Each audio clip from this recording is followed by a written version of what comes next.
Hello, everybody, and welcome to a new episode of your best podcast about Iranian football, Golbezan podcast. My name is Pezhman Pars, and I'll be your host for today. And with me, I have my two special friends and colleagues, Sina Saemian and Arya Allahverdi. What's up, guys? How are you doing? Yeah, What's up, good. man? Good to speak to you guys as well. Yeah, man. Good to be back on. Great. So, a lot of things have happened with Iranian football since we last had our podcast. The most important thing, of course, is Iran finally have a new Team Melli coach, and his name is Dragan Skočić. Skočić. Sorry about the pronunciation. Let me give you some short information about him before we start to know him a bit more. So, Dragan is born in the former Yugoslavia, and probably in what is now the current Croatia, Rijeka, if I'm not mistaken.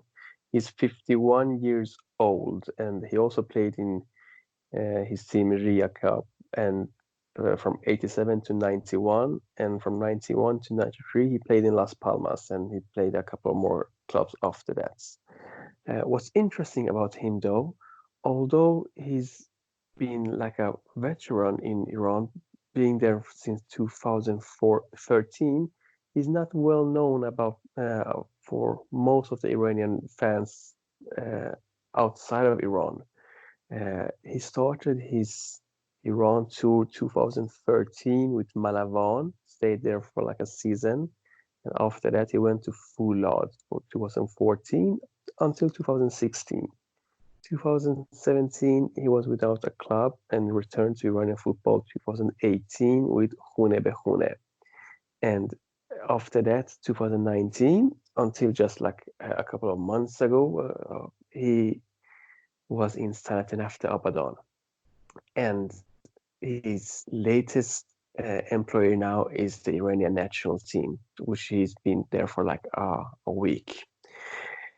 So the teams he's managed in Iran are not the bigger clubs, and we will talk more about that. What he have been doing so far in those, what he been until now in those small clubs, and what we need to know about him, and what we can expect from him, and what we want him to do in the Iran national team.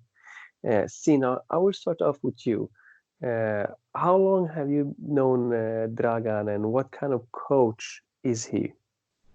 As you said, he started his coaching career in Iran with Malavan, and he came as a bit of a surprise appointment at the time because I think as you went through his resume as well, he only had a couple of stints in Middle East before that.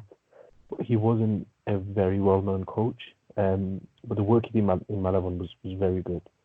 I think he took them to 6th or 7th, if I remember correctly, which was one of the highest finishes in probably when I was a kid. Very impressive work in Malavan at the moment. And to be honest, even after he left, they went on a slump. They're in the first division now, struggling to survive. But anyway, as you said, the teams that he's coached aren't well known. The biggest job he had was the Fulad job. He took over Fulad midway through the season, I think, after they won the league. So they won the league with Hossein Faraki in charge. They had a great team. Faraki left, and then he became the manager of Fulad, and he didn't have a great time. They finished 5th, I think, with him, and then midway through the next season, he was sacked. But I think altogether, when you look at clubs he's managed and the job that he's done, I think for Iranian football, and I mean the domestic league, he's a really good coach. And I think he was unlucky in the past not to get the bigger jobs. I think there was an opportunity, a couple of opportunities for him to get the Estelad job that he didn't, which I think he should have. There was again an opportunity after Ivankovic left for him to get a Persepolis job, and he didn't. So I think the work he's done is impressive. A lot of people are referring back to the fact that, look, we got a manager who was in charge of Khune be Khune, for example, in the Azerbaijan league. Again, when you look at it in more detail, he took over from Nekunam, when they were in the first division, and he only lost one game between January when he took charge until the end of the season. They missed out on promotion by one goal difference, and he took the team to the cup final. So again, it's not an impressive resume when you judge it by the clubs, the names, but I think the work he's done has been impressive. Doesn't necessarily mean he's Team Melli quality, but we'll get into that later in terms of where we started, this time last year and where we are now, and the chain of kind of incidents that happened that has led us to being in this position. In terms of the manager and the coach that he's very calm and collected. I've rarely seen him on the touchline losing his cool or arguing, even in the press conferences. He's well respected in Iran. The teams generally, if you watch his teams, they're very well organized.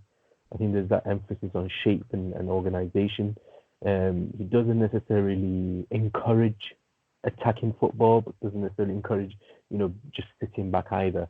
I think again, when you judge the teams that he's had, it's difficult for any coach to kind of promote attacking football. So it's a bit of a I don't want to say blank canvas, but it's open for him, this job now. We are probably the lowest we've been since 2010. The expectations are extremely low after Wilmots, and to be honest, I think he is a better option than Wilmots, which says more about the Belgian rather than Skočić. But I'm not as pessimistic as other people are. I think he has potential. He's not Carlos Queiroz. Obviously, he wouldn't be, and he's not in the top tier coaches that will be coaching in Asia in terms of the international football. Again, this is his first international job that he's had. But I think some of the kind of the negative opinions that have been said, especially by the Iranian fans in the media, which I think are more aimed at the federation rather than him, but he's kind of been getting the criticism as well. I think he could be an okay appointment for us. Interesting.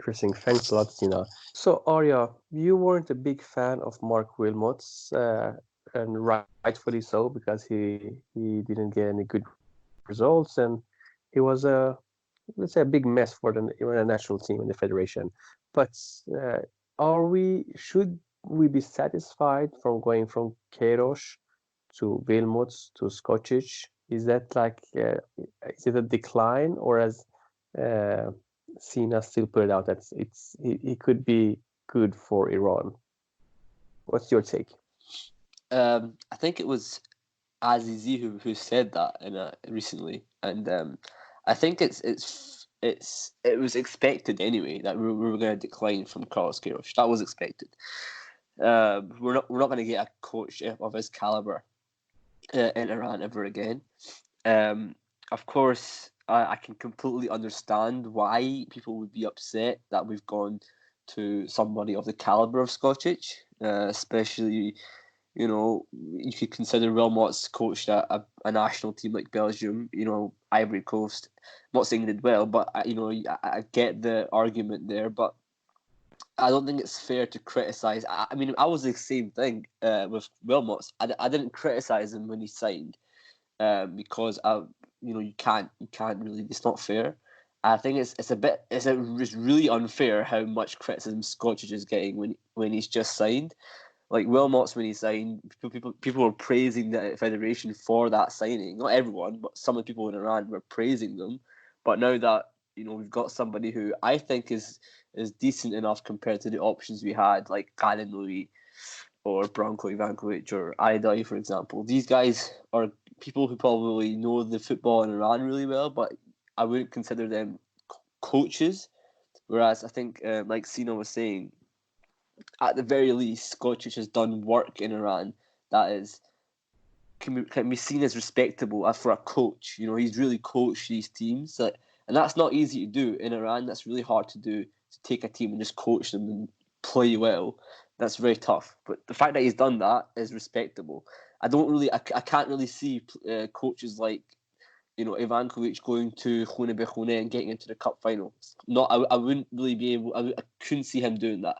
Whereas Skočić has that kind of mentality that he'll really develop players. So It is a good signing for Iran. Your question about it being a decline from Wilmots from Carlos Queiroz to Wilmots is fair, but I think we have to accept that now that we're not going to get anyone of that caliber. So, yeah, I do I do disagree with Aziz's point on that.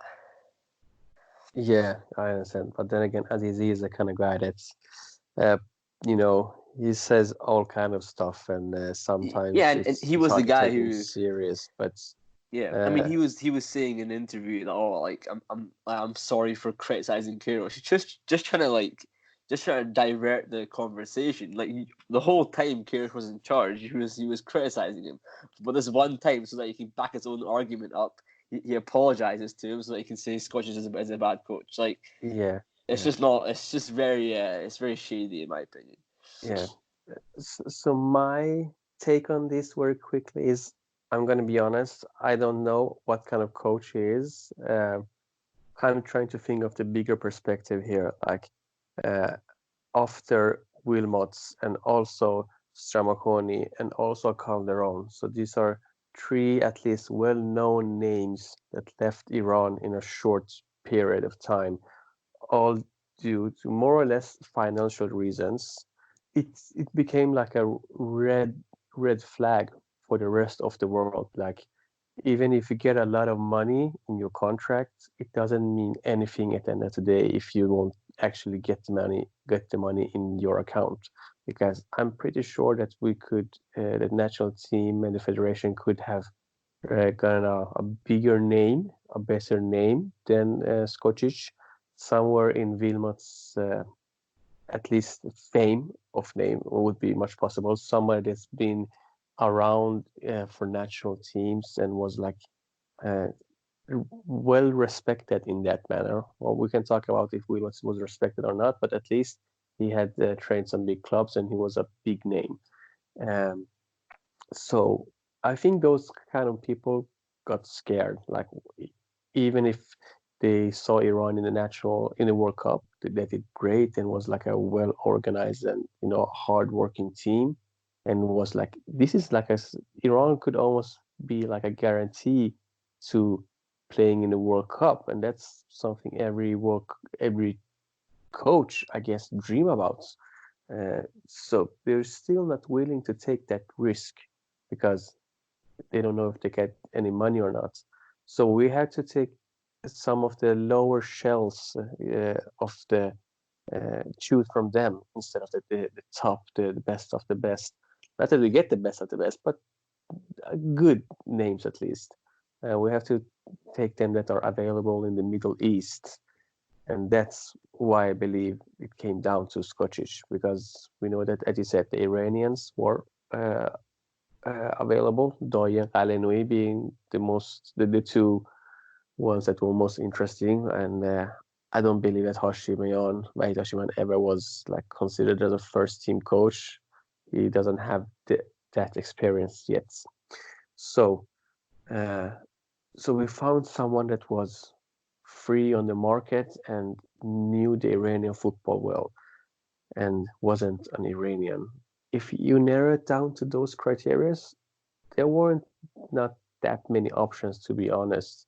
And somebody that we know would accept like a tenth of what uh, Wilmots would get. According to the news, I don't know if it's true or not, it was like $300,000, $400,000, something like that. And he would get them in Iranian uh, currency, which was a big important part of this agreement as well. So, of course, a lot of politics behind this. Just what I'm trying to say is that Skočić was the probably the best out of the worst choices we had, in my opinion. Uh, let's move on. Sina, you said that Dragan Skočić is a kind of defensive kind of coach who is kind of careful. And that was what we saw in Iran. It was how Iran was in the World Cup.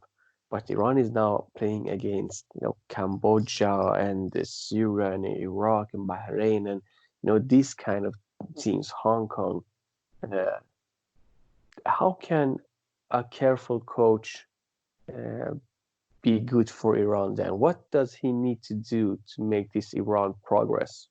Um, it's difficult to say. I mean, as I said earlier as well, I wouldn't really say that he's a defensive coach, but I think his emphasis is mostly on the organization of the team, being to perform as a team, rather than just relying on individuals, which may have been the case with Wilmots, which is good. I think, especially in international football. You rarely see a team nowadays, apart from maybe the likes of Spain, maybe one or two or even three national teams across the world. You wouldn't really see any teams to go and play, for example, tiki-taka. Most of the teams rely on organization, again, because coaches or managers don't really have that much time with the squads. The squads can change, again, from window to window. So it's more kind of a safe option to go with just sticking to kind of holding a shape, holding an organization, and then relying on a few moves that you've worked in training to get you the goals. One thing with Skočić that I think would make him a weak candidate is his tactical flexibility, which I don't think he has. Again, I've watched him in the last few years that he's been in Iran, and he rarely changes the way he plays midway through the game. So he only sticks with one way of playing. He doesn't really adapt to opposition, which can be a concern, especially in bigger games coming up against Iraq and Bahrain. Tough games, of course. Both of them are going to be in Iran, so that's kind of a relief. But still, I think even if we get past this stage, in the latter stages against bigger teams, he may struggle. But just going back to a couple of points that you made earlier, I think the salary that you mentioned is absolutely correct. And look, the things that happened with Stramachoni, Calderon, etc., you're absolutely right. Iran is having problems paying coaches or players, similarly. But I think considering what happened with Wilmots, the embarrassment and the disgrace that it was, you wasted millions of dollars on a manager who, how many games did he manage? 4 or 5 in 6 or 7 months? So that's one of the reasons why the federation doesn't have a president at the moment, and that's one of the reasons why the budget was set so low. And I would say that is also safe to assume that is the reason why someone like Galenoi wasn't willing to take the job and wasn't willing to leave Stepan midway through the season. I think he requested that he manage Iran and Sepahan at the same time, and trust me, his salary would have been much higher than what Skočić is getting at the moment. So I think we were really left with no option, as you said, Pezhman. So again, it's really difficult to predict anything. I think the players will have to help him as well. As I said, he doesn't really have the experience, and to be honest, the coaching staff that he announced as well. One of them, I think it's Osnik, I can't remember his name. He's the one that's been with him from Fula to Sanat and I think he was with him at Khune as well. But other than that, there's no outstanding names. So he'll be alone, really, relying on himself, Hashemian, and his other assistants and the players to get us out of not just this round, but to get us through the next set of qualifiers as well for the World Cup. Yeah. I wonder, have you guys seen anything from the players on social media or something talking about the coach? To be honest, I haven't found anything, and I'm sure that a lot of the listeners don't know about him. Please let us know. I think Izatullah, he did an interview recently talking about him, because obviously he was his coach at Malavon. I think he was just saying that, he was a coach who really developed him as a youngster. Then he moved to Madrid. I think that he probably owes him a lot, to be honest, because he obviously started his career. He played a lot of games in Malavon at that time for a 16-year-old. I I also think that Moharami, who is now playing in Croatia, uh, was also in that team. I don't know if he played a lot in Malavan, but I know he was in that team under Skočić. So it's good. I think it's really important for these younger players too, because as Sina was saying, he does probably seem a coach who likes to organize his team, his shape, and all that. But alluding to the fact that we have good players. We have good players now. I think we've got players who are playing well in Europe, players who are playing well in Iran, younger players like Gaidi and all that. But we have to play the best players under that shape. I think that's the key for Skočić is for him to not go in and start playing Shojai and Mohamed Mohebi, who's a great player, but again, he's not a guy who should be starting week in week out or month in month out. We shouldn't have these players as experiments. I think he has to go in, and he's done that. He's been to games recently and at stadiums. He was at the Fulad training ground this morning. He has. I mean, I don't know if that makes much of a difference. Fulad's not got many good players in the team, but he has to go in and find the players that he wants to play and do it under the system that he wants as soon as possible, because he's got 6 months or less than 6 months to do that, and his job is to really find that team, because this is not a time to experiment. We've got 4 months, 5 months to qualify to the next stage of for the World Cup qualifiers, and this is really important for him, because if he doesn't play if he doesn't play, for example, I don't know, someone Godus, and he starts Shojai, then we're gonna be, the word for that is, it's not. I'm not gonna say it, but we're gonna be badly in a really bad situation. So he has to really be ready for that. So I think the individuals are still important for Iran, and I think he has to understand that we have players that need to start. But yes, he has to focus on that shape as well. So hopefully he does that, and I think that Sina saying about the staff. So he's got a couple of foreign staff members and Hashimian. They have to all be in the same picture. Exactly. If Hashimian is going to be the guy who just carries the coffee around like he was for Wilmots, it's not going to help. It's not going to help anyone if he's just going to stand there and do nothing, and we're going to have Skočić on his own, and he's the only guy coaching. This national team was not built. Kirosh did not build this national team on his own. He had staff members who built this team with him, and he even said it himself. Like, there was times where the staff wouldn't get paid, and he was like, if you guys don't want to work, that's fine, because it's not fair for you guys. So he understands that the team is built on a team, even the coaching staff, and if we don't have that, and Wilmots really thought that we just had a couple of star players and we'll just play them and we win all the games. Doesn't work like that. We have to play the best players in every position, and that's it. That's the only way to get it done. But we can see also now that Skočić is doing some really smart things now to get the fans and the people on his side, which is costs him nothing but gains a lot of respect. During like these last few days, he's been really active, as you said, visiting Fulad, going to being active in Iran, watching games, going to the clubs, talking to players. Although I don't know how, let's say, how smart or how good that is, because like most of our starting 11 now today are legionnaires, plays outside of Iran. But maybe that's what Hashemian is for, like keeping in contact with the players in Europe, and he will be in Iran, and that's maybe something. Also, one of the reasons that they chose him, because he actually lives in Iran. I don't know if he can speak any Persian, but he should after like 7 years in Iran. But these kind of coaches usually always walk around with a translator. But uh, anyways, if we we talk a little bit more about the legionnaires because those are actually the important players of the national team now.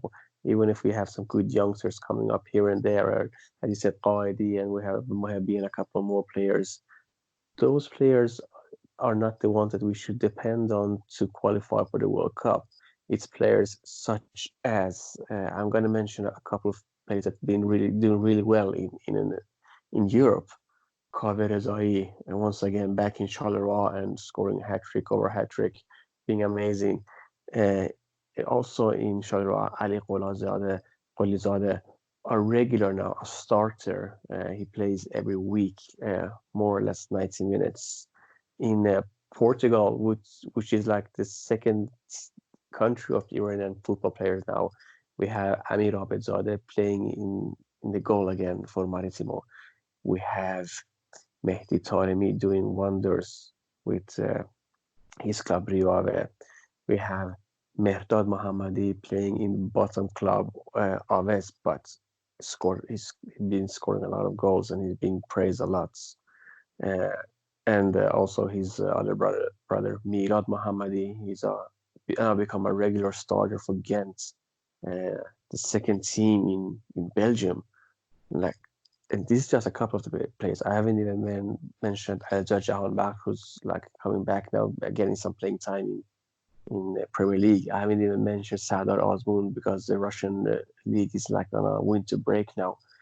And we have Majid Hussein in Trabzonspor and a lot of more players.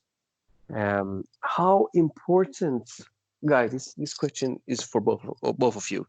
Uh, how important will the team spirit be with Skočić?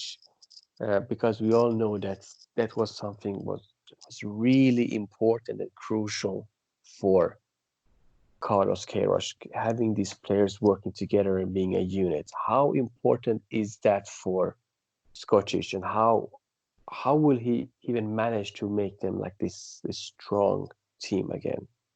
What Queiroz had with the players wasn't built, you know, over a year even.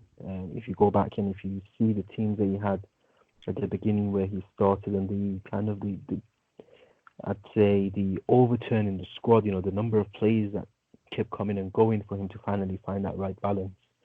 Unfortunately, Skočić doesn't have that kind of opportunity right now, although he has a better squad of players. But again, what Queiroz did leave was leave a good, strong foundation. You know, so he doesn't necessarily need to use every 23 players that Queiroz was using. No.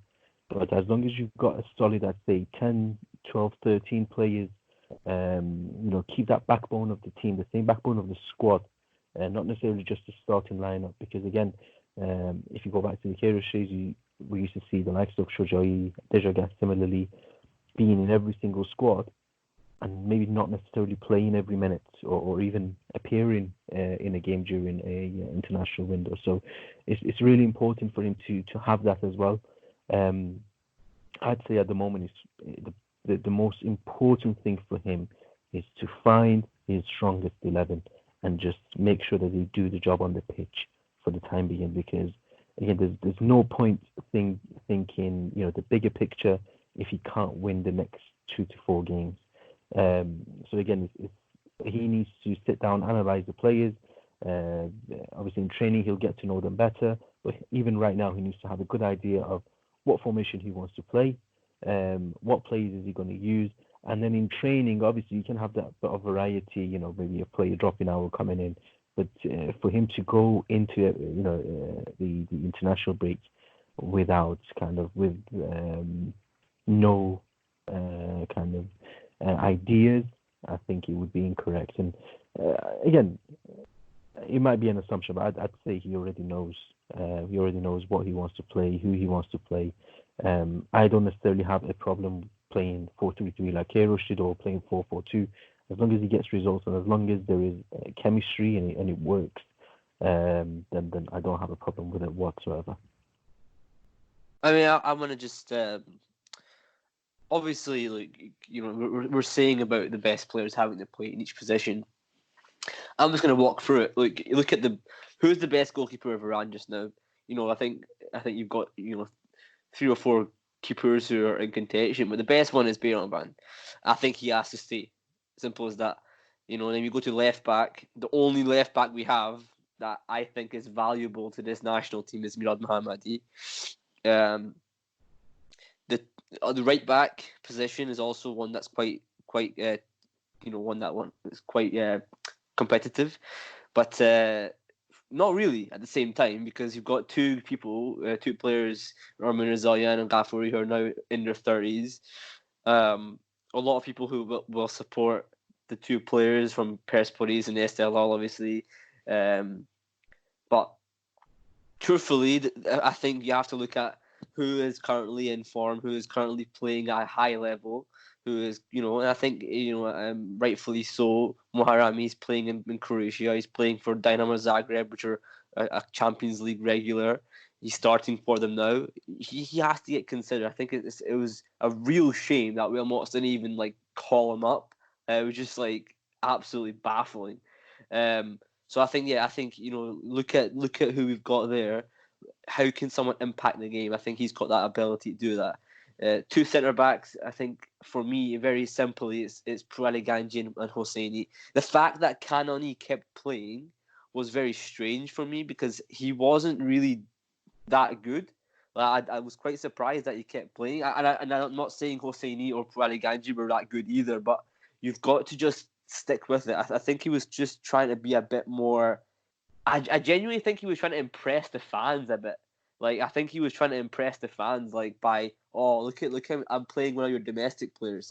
Mate, just play the best players, man. It really annoyed me how he kept trying to do that. Oh, I'll play Mohebi. Oh, look, I played a young player from Iran. No, don't play the young player. We want to see the best players play. And then you got midfielders like Omid Ibrahimi or Lahir doing really well. Ali Karimi is doing okay for Esteghlal as well.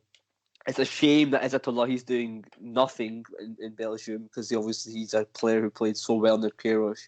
And hopefully Salman Ghoddos comes back as soon as possible. I think he's a really key player now. It was really tough for him under Queiroz. Queiroz couldn't get him in the team for some reason. I think it was tough for him to kind of come out of that shell and say, "Oh, I want to change the system and play Salman Ghoddos." But I think it's time for him to start for the national team. I think wingers, you've got Jahanbakhsh, Qourizadeh, Murad Mohammadi, Taremi can play out wide. You've got lots of players. Qaidi could come in possibly, but I think the best 2 in the last 5-6 years have been Jahanbakhsh and Taremi. I think those 2 are very, very critical for our team. And the best striker is Osman. It's simple as that. I think that as long as we start playing the best players, we will do well. I mean, when we had Naderi come on and say against Iraq, and then we had Kanoni in defence, we had Shojahi and Mohebi in the sort of midfield. It was just crazy, really strange, and that's never going to get us anywhere if we keep playing players who are just not valuable to the team. So, yeah, I really hope this is something like Skočić is focusing on with his staff. Yeah, interesting. So what can we expect now? This is what's worrying me. Besides being a Iranian football fan, which is always worrying, is that Iran is having 2 kind of easy games now, at least on the paper, like Hong Kong and Cambodia, which is something like probably our domestic players even would win that game without the pros. But anyways, we don't at the moment have any friendly games scheduled before those games. Even if we were used to that, we at least back in the days, like a couple of years ago, we had friendlies before the World Cup qualifiers, at least 1, maybe 2 even. It's always like some countries from the Persian Gulf, or maybe Syria again, or Uzbekistan, Qatar. None of them are now scheduled to play. So it's really unfair to the new head coach to just throw him in this this Dragons Den almost and just say, okay, this is 23 players that you need to make sure that they work together.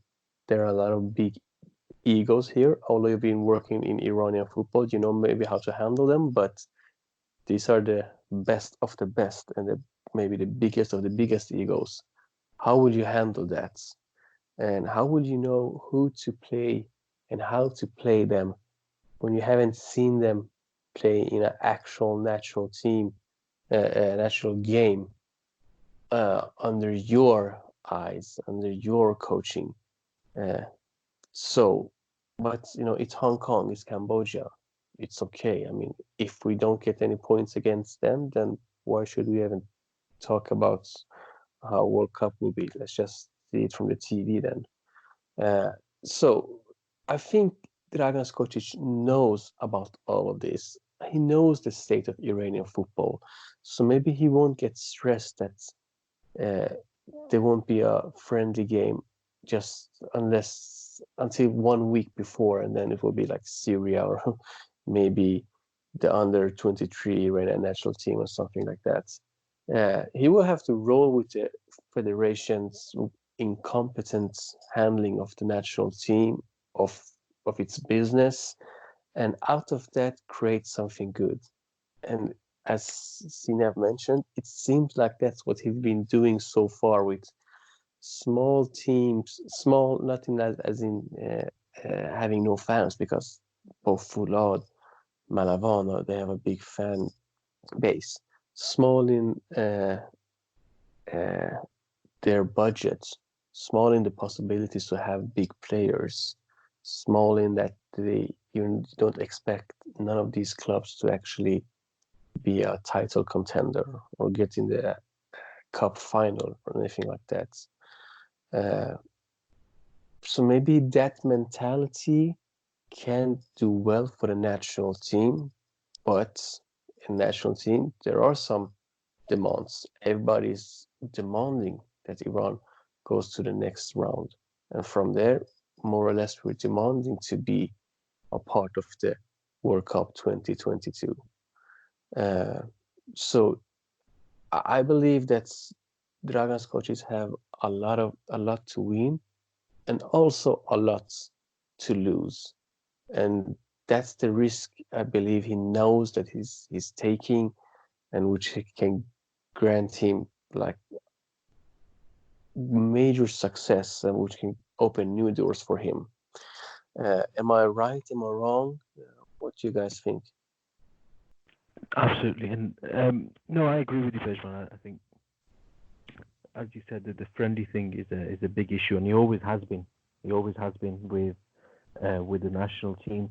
I think obviously the circumstances that he's coming in is unfortunate. I think what's going on just generally in the federation at the moment is chaotic, more chaotic and hectic than it usually is. They could have made this appointment earlier to give him more time. I think even if you don't necessarily have any friendlies lined up, I think when you know, for example, 3 months in advance that you have two big, World Cup qualifiers, maybe you have more time to plan, more time to go and watch players, to speak to players, to build relationships. But I think again, it's unfortunate for him. But look, he mentioned it earlier as well, that it's a huge honor for him to manage Iran, and it really is. This is the biggest challenge he's had. It's the biggest opportunity. I think he wasn't expecting to get it, and I still don't believe that in terms of ability, he is what we need. But I mentioned it earlier as well. Considering the circumstances and the situations that we've been in, obviously after Wilmots and where we are at currently, it's probably the best that we can find. Could have been worse, but again, it's definitely not ideal either. All we can do now is support him, and this is from me, who I think at the beginning of the conversation, Pezhman, you were talking about the criticism that Wilmots was getting, and I was one of the ones who was saying straight away that this guy is not right for us, which I understand people want to show support for any new manager coming in, but when you know it's wrong, you've got to speak up. And with this guy, I think we can't really expect too much of him, but at the same time, I think he has the potential to surprise us. But as I said earlier, the players will definitely need to help him as well. I think one thing that's really strange about Iranian football that always it's just strange because a lot of the things that happen in Iranian football that are major happen off the pitch, and it's almost as if the national team isn't even a football thing. You know what I mean? It's not on the pitch. It's always off the pitch. Everything's happening off the pitch. It's always the federation. It's always the sporting ministry. It's always someone who's retired who's speaking in the media. It's always on Instagram and on Twitter and whatnot. It's never on the pitch. Like we're not getting enough friendlies to speak about matches. We're not getting enough high level football in the league to speak about it. You know, it's everything's happening off the pitch, and that's why everyone's so excited about the foreign players, the foreign based players, because they play regularly and we get to see them all the time.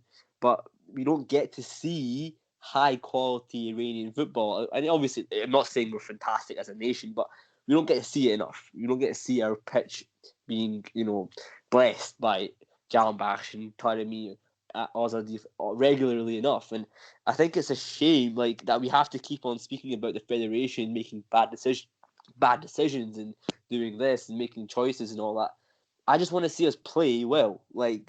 How hard is that to ask? We don't have a bad team. Genuinely, if you look at most of the national teams in Asia, we're probably one of the better. We are one of the better ones. And we can. Yeah, fair point. We have to be beating Bahrain and Iraq at home. Simple as that. We should be beating them very easily if you look at it just player for player.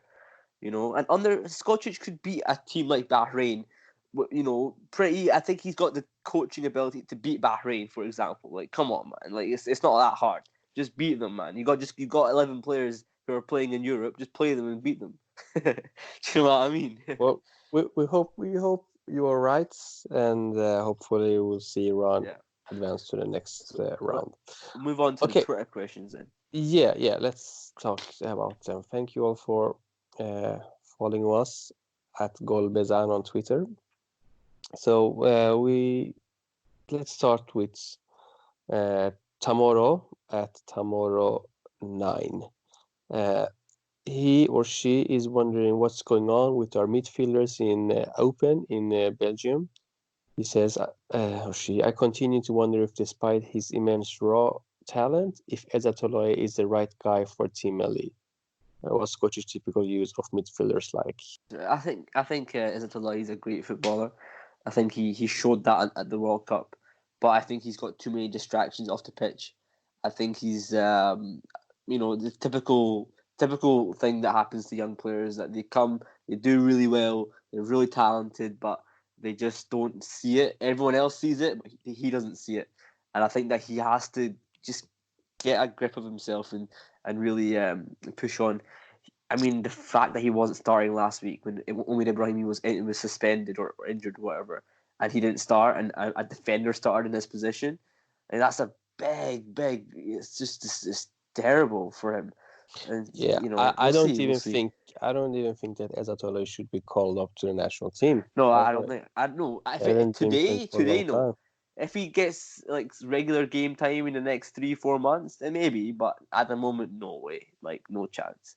Yeah. The only thing I'd say on Ezatollah is, if we're not careful, we'll have another case of Ali Reza Hayri on our hand, where we're talking about a player who still, at the age of, 23, I think, still hasn't played a full season for any club. I think he was great for Team Melli, as Arya said as well, but he needs to play regularly, and whatever is going on off the pitch or in his head, he needs to sort it out, because that talent is going to waste. And as Pezhman said as well, he shouldn't be called up if he's not playing. Yeah, and on the other hand, Omid Ibrahimi is playing every week, so I'm really impressed about his work ethics, and I didn't believe that he will be this successful in Europe. So all kudos to him. He should definitely be called up.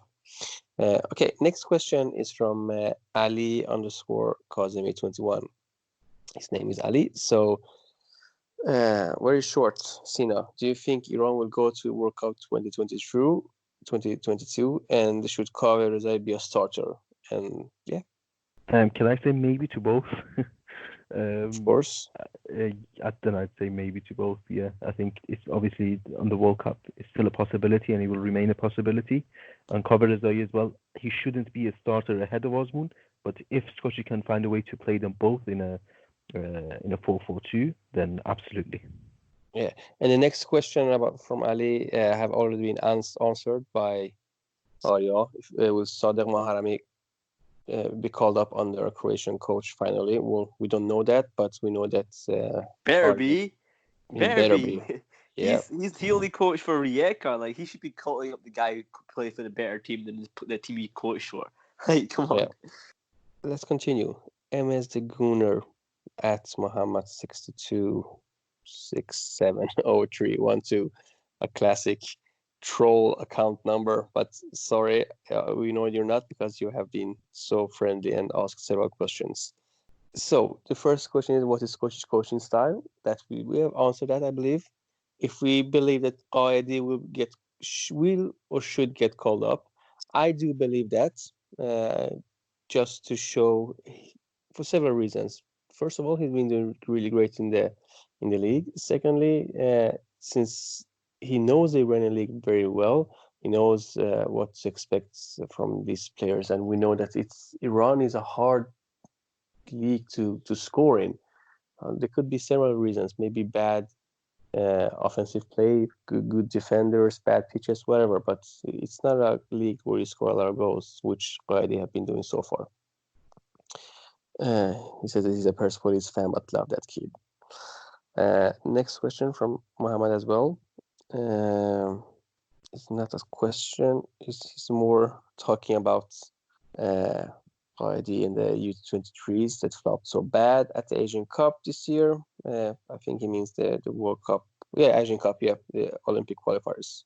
But he says, he was never confident with Estili at the helm. That's another topic in question, the mismanagement of the Olympic squad. Is it now 42 years, something like that? 44 years without Iran in the Olympics? It's a shame. Alfie the Wolf. Great name. Should any new players be added to the roster of the Team Melli at this point, or should Skočić stick with the same players for the next 4 games? We have kind of answered that, but if we were to take in new players, who would you guys take in? You can choose one player each. Yeah, I don't know. I mean, from the last squad that Wilmots called up, there was quite a lot of players that weren't in it that should have been. Like Jahanbakhsh wasn't in it. Obviously, Mahrami wasn't in it. I think also Mehrdad Mohammadi wasn't in it. So yeah, I think those three.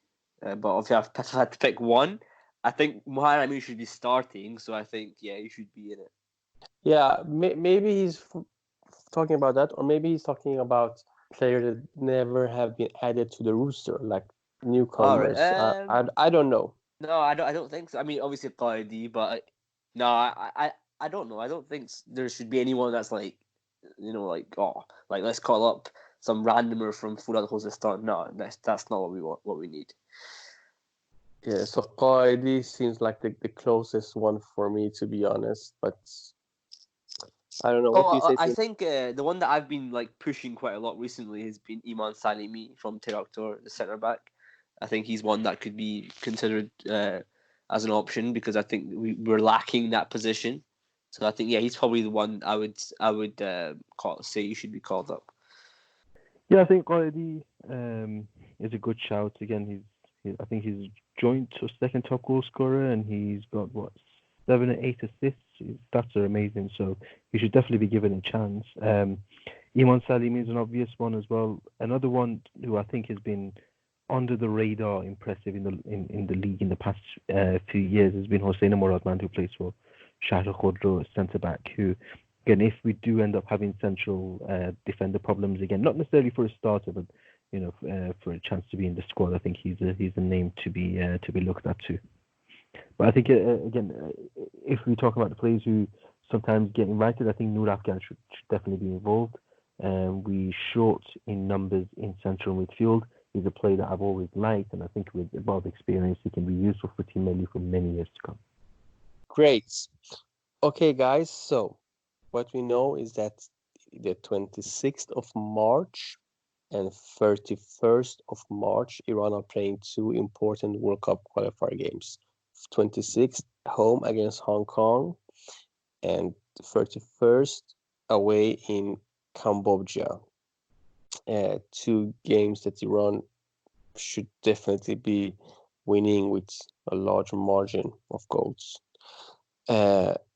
So once again, I would like to thank everybody that is joining us on Twitter, talking to us, following us, and keep posting your questions.